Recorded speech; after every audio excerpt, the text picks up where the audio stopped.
نظم کا نام فاطمہ بنت عبداللہ، شاعر کا نام ڈاکٹر علامہ محمد اقبال۔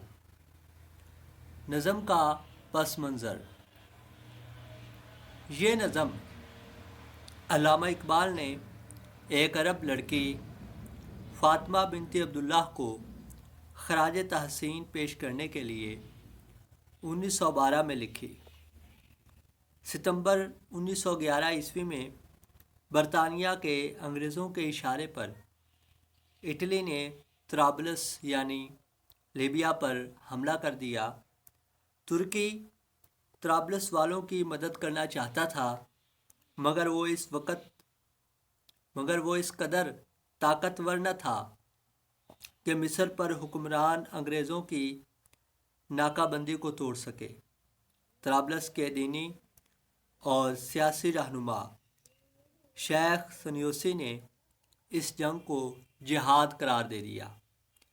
اس اعلان کے ساتھ ہی طرابلس کے مسلمان بے سر و سامانی کے باوجود میدان جہاد میں نکل آئے۔ فاطمہ بنت عبداللہ بھی ان میں شامل تھیں۔ اس وقت فاطمہ کی عمر صرف 14 سال تھی۔ اس نے کمزور و ناتواں ہونے کے باوجود جہاد میں حصہ لیا اور زخمیوں کو پانی پلاتی ہوئی شہید ہوئی۔ اشعار کی تشریح۔ فاطمہ تو آبروئے ملت مرحوم ہے، ذرہ ذرہ تیری مشت خاک کا معصوم ہے۔ آبروئے ملت، قوم کے لیے باعث توقیر، مرحوم جس پر رحم کیا گیا ہو۔ مشت خاک، مٹی کی مٹھی، معصوم گناہوں سے پاک۔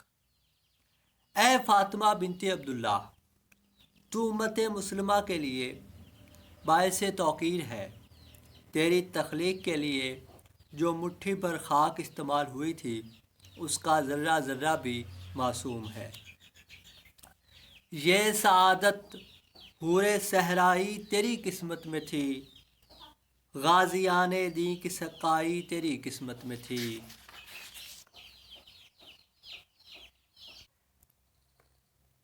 سعادت، خوش بختی، خوش نصیبی۔ حور صحرائی، صحرائی علاقے کی حور۔ غازیان، غازی کی جمع۔ قسمت، مقدر، نصیب۔ اے صحرا کی حور، تیری قسمت میں یہ خوش نصیبی لکھی تھی کہ تو نے جنگ طرابلس میں غازیان اسلام کو پانی پلانا تھا۔ یہ جہاد اللہ کے رستے میں بے تیغ و سپر، ہے جسارت آفریں شوق شہادت کس قدر۔ بے تیغ و سپر، بغیر تلوار اور ڈھال کے، جسارت آفریں، قابل تعریف کوشش، شوق شہادت، شہادت کا شوق، کس قدر، بہت زیادہ، قابل قدر۔ اے فاطمہ، تیرا جہاد کے لیے نکلنا اور ہاتھ میں تلوار اور ڈھال کا نہ ہونا تیری جرت کو ظاہر کرتا ہے۔ تیری یہ کوشش قابل تعریف ہے اور تیرا جذبہ شہادت قابل قدر ہے۔ یہ کلی بھی اس گلستان خزاں منظر میں تھی، ایسی چنگاری بھی یارب اپنی خاکستر میں تھی۔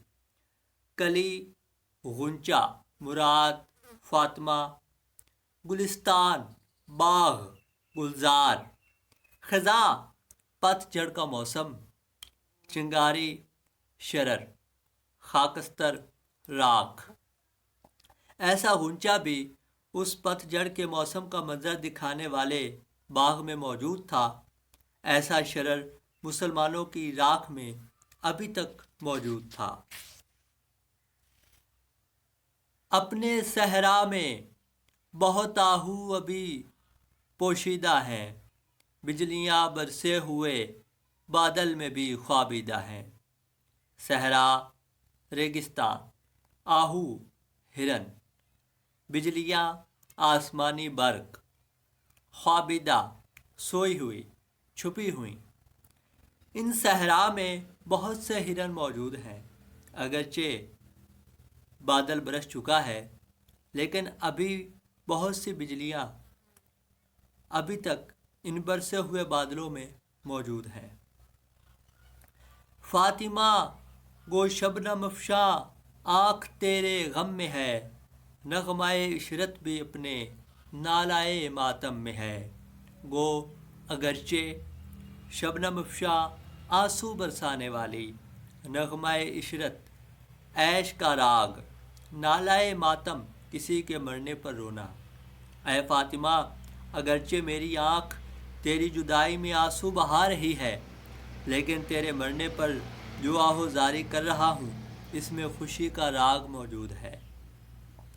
رقص تیری خاک کا کتنا نشاط انگیز ہے، ذرہ ذرہ زندگی کے سوز سے لبریز ہے۔ رقص ناچ، خاک مٹی، نشاط انگیز خوشی پیدا کرنے والا، ذرہ ذرہ ریزہ ریزہ، زندگی حیات، سوز جلن، لبریز بھری ہوئی۔ اے فاطمہ تیری قبر کی مٹی جو ہوا میں ادھر ادھر اڑ رہی ہے، اس میں رقص کی کیفیت معلوم ہوتی ہے، اور گرد کا یہ رقص خوشی پیدا کرنے والا ہے۔ اس مٹی کا ایک ایک ذرہ زندگی کے سوز سے لبریز ہے۔ کوئی ہنگامہ تیری تربت خاموش میں، پل رہی ہے ایک قوم تازہ اس آغوش میں، پل رہی ہے ایک قوم تازہ اس آغوش میں۔ ہنگامہ، شور و غل، رونق، تربت خاموش، خاموش قبر، پل رہی ہے پرورش پا رہی ہے، قوم تازہ نئی قوم، آغوش گود۔ معلوم ہوتا ہے کہ تیری خاموش قبر میں ہنگامہ برپا ہے، جس کے پہلو میں ایک نئی قوم پل رہی ہے۔ تازہ انجم کا فضائے آسماں میں ہے ظہور، دیدۂ انساں سے نامحرم ہے جن کی موج نور۔ تازہ نیا انجم ستارہ، فضائے آسمان، آسمان کی وسعت، ظہور ظاہر ہونا، دیدۂ انسان، انسان کی آنکھ، موج نور روشنی کی لہر۔ آسمان کی وسعت میں کئی نئے ستاروں کی نمود ہو رہی ہے، جن کی روشنی کی لہر تک لوگوں کی آنکھوں تک نہیں پہنچی، جن کی روشنی کی لہر تک لوگوں کی آنکھوں تک نہیں پہنچی، جن کی تابانی میں اندازے کہن بھی نو بھی ہے، اور تیرے کوکب تقدیر کا پرتو بھی ہے۔ تابانی، چمک، روشنی، کہن پرانا، نو نیا، انداز طرز، کوکب تقدیر قسمت کا ستارہ، پرتو عکس۔ جو ستارے زمانے کے ظلمت کدے سے ابھی ابھر رہے ہیں، ان میں پرانی طرز کی روشنی بھی ہے اور نئی طرز کی بھی، ان میں تیری قسمت کے ستارے کا عکس بھی ہے۔